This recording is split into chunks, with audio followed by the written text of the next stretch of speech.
Hello hello et bienvenue dans cette nouvelle version de YAG. Il s'agit de la 0.12.2 et c'est essentiellement une version de contenu. On a une tonne de nouveaux personnages, essentiellement du cyberpunk et puis du cartoon, mais on a aussi un petit peu de Medfan, etc. Donc je vais vous faire voir tout ça. Donc pas de nouvelles fonctionnalités pour cette version, mais il y a quand même quelque chose que je dois mentionner. La manette est désormais complètement et entièrement configurée, donc elle est utilisable. Je ne vais pas expliquer dans cette vidéo comment elle fonctionne, je ne veux pas faire un tuto parce que ça risque de changer si j'ai des retours utilisateurs.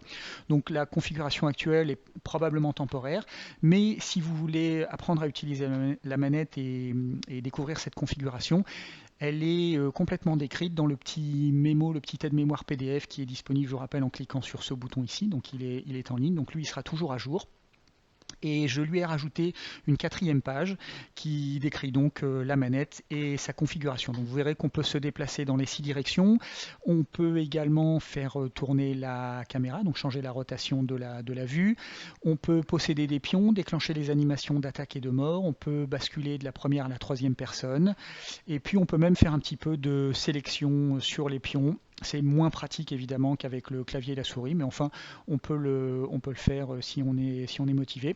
Et on peut enfin montrer et masquer l'interface. Voilà, donc ces configurations risquent de changer au fur et à mesure des retours utilisateurs que j'aurai, mais le PDF qui est ici sera toujours, en tout cas sa version en ligne, sera toujours à jour, donc je vous invite à vous y référer pour apprendre à utiliser la manette. Voilà pour la manette. Donc on va attaquer le nouveau contenu. Vous avez reconnu évidemment la silhouette familière d'un nouveau tyrannosaure. Alors des T-Rex, j'en ai déjà 2 ou 3 dans YAG, mais celui-ci était en solde. Il a des animations qui sont absolument magnifiques et donc j'ai décidé de l'intégrer dans YAG. Il est très très beau. Ensuite, on a un chameau qui vient en 2 versions avec une ou 2 bosses, donc techniquement un dromadaire et un chameau. On a 2 nouveaux barbares qui viennent chacun avec plusieurs variations. Je crois que celui de droite en a, je sais plus, 4 ou 6, et celui de gauche en a 8, je crois, de mémoire. Je profite de ce barbare pour vous rappeler, comme toujours à chaque vidéo, de ne pas oublier d'utiliser le bouton qui est ici, qui permet d'obtenir des variations en supprimant les armures, en supprimant les chapeaux, des choses comme ça. Donc ça multiplie vraiment par 2 presque le nombre de figurines. Donc n'oubliez pas d'utiliser ce bouton pour ce barbare, et puis d'ailleurs pour toutes les autres, pour ces barbares, pardon, et pour toutes les autres figurines de cette vidéo.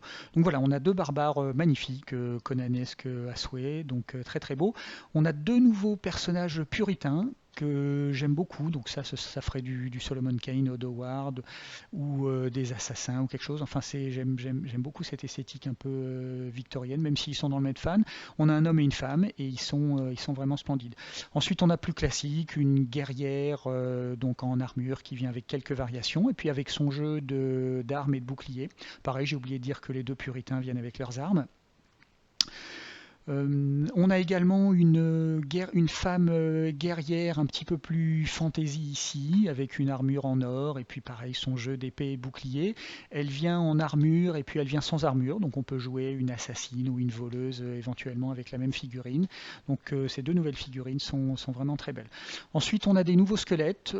C'est un modèle en fait qui vient avec, je crois, 6 ou un peu plus, peut-être 8 ou 9 variations, donc on varie les vêtements, comme vous pouvez voir, la texture des os, etc. Donc ça fait un très très beau jeu de nouveaux squelettes. Ensuite, donc on a terminé avec le Medfan, on attaque le monde moderne avec juste une figurine, mais qui est tout à fait sympathique. On a un boucher ici qui est parfaitement aimable, comme vous pouvez voir. Puis si vous n'êtes pas d'accord avec lui, il vous mettra un coup de tête de cochon. Il vient équipé avec avec donc cette superbe tête de cochon. Il a un couteau, une hache et puis une tronçonneuse. Donc elles sont évidemment disponibles sur les plateaux d'armes dans la section moderne. Donc ça fait un boucher tout à fait sympathique. Ensuite, on a pas mal de nouveaux personnages cyberpunk. Alors en fait, il n'y en a pas tant que ça, il y en a que 3 ou 4, mais ils viennent chacun avec une tonne de variations. Je vais vous montrer ça tout de suite. Donc c'est dans le cyberpunk. On va commencer avec la fille qui est ici. Donc elle a 2 plateaux complets de variations. Le temps de les charger. Donc vous voyez qu'on en a vraiment un grand nombre. Et puis on a un deuxième plateau qui est, je crois, celui-ci. Voilà, donc là encore, grande variation dans les vêtements, les couleurs, l'équipement sur la tête, avec un casque, avec un écouteur, avec des jambes, vous voyez ici, des jambes cyber, etc. Donc beaucoup de variations pour cette femme. On a également un homme qui est dans le même style, donc là vous avez 3 exemplaires de cet homme, mais il arrive avec lui aussi un plateau complet de variations. Donc voilà, là encore, beaucoup de nouveaux choix, donc c'est très sympa. Donc ça fait en tout, il y a presque une centaine de nouveaux personnages, rien qu'avec ces trois-là. Ensuite, on a à nouveau des guerriers cyberpunk, donc vous voyez, assez variés. On a également un samouraï, un cyber samouraï, qui est tout à fait sympathique, avec lequel, encore une fois, hein, n'oubliez pas qu'on peut utiliser ce bouton-là pour avoir quelques variations. Donc ici, je crois que ça lui retire son chapeau, quelque chose comme ça, mais bon, ça fait des variations, même si c'est pas super spectaculaire. Et encore une fois, ils viennent tous avec des armes, donc là, je les ai équipés, mais les armes sont disponibles sur des plateaux. Donc ça fait beaucoup de choix. Et puis on a pour finir l'univers cyberpunk, on a 3 nouveaux monstres qui sont absolument magnifiques que j'adore. Les 2 humanoïdes sont très originaux, ils ont des animations chouettes comme tout. Celui-là est vraiment particulièrement sympathique. Et vous savez que j'adore les araignées géantes, donc évidemment une espèce de cyber monstre arachnoïde. Je me régale, ces animations sont superbes et c'est vraiment un super monstre très original. Voilà pour l'univers cyber. Tout le reste, donc, ça sera du Toon, où on a vraiment énormément de nouveautés dans cette version.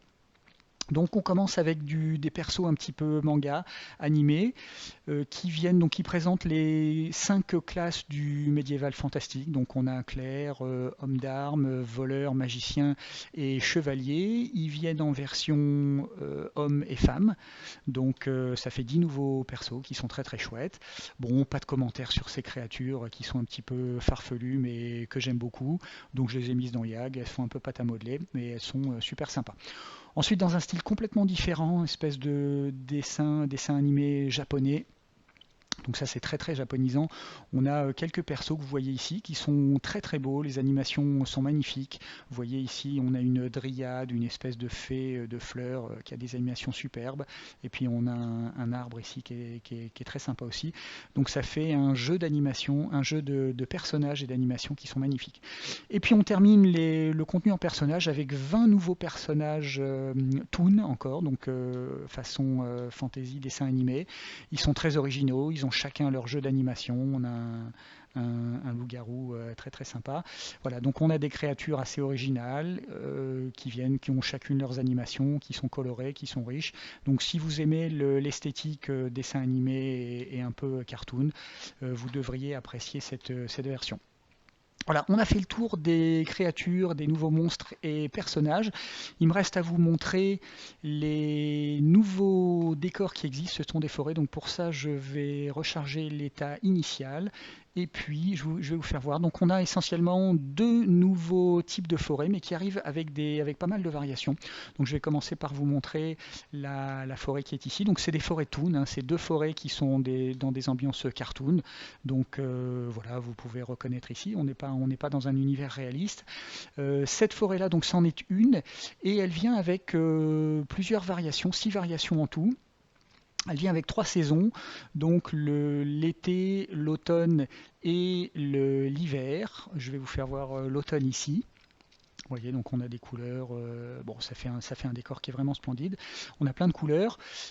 Chacune de ces variations vient avec une variation avec uniquement des sapins. Donc là, je vais vous faire voir la forêt de sapins en été.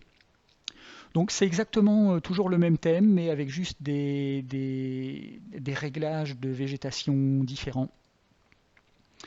Euh, voilà, donc ça nous fait une forêt magnifique. Je vous fais voir vite fait. Alors je vous fais pas tout voir, je vous fais juste voir la forêt d'hiver également. Donc c'est la même forêt, mais avec des colorations d'hiver. Donc ça permet de faire une aventure en hiver dans un décor toon. Donc ça c'est une première forêt, donc qui arrive avec ses 6 variations. Et puis la deuxième forêt que je vais vous faire voir ici, qui vient avec 2 variations, qui est vraiment dans un style très différent, que j'aime beaucoup également, qui est un petit peu plus spooky, comme on dit, un petit peu plus inquiétante, avec des arbres aux branches tordues, etc. Et qui vient avec deux couleurs pour les feuillages des arbres, donc deux variations. Donc la première, la A qu'on a sous les yeux ici, et puis si je charge la deuxième variation, la B, vous allez voir que, vous voyez, on a un style extrêmement différent pour le feuillage des grands arbres, mais qui fonctionne très très bien également. Donc voilà, en tout et pour tout, ça nous fait 6 variations pour la première forêt, 2 pour l'autre, donc ça nous fait 8 nouveaux décors cartoon pour les voxels, et ça boucle le tour de cette vidéo pour cette version. Voilà, et bien je vous remercie d'avoir regardé cette vidéo jusqu'au bout, j'espère qu'elle vous a plu, puis si c'est le cas comme d'habitude, on se revoit dans la prochaine avec plaisir. Merci beaucoup et à très bientôt, ciao.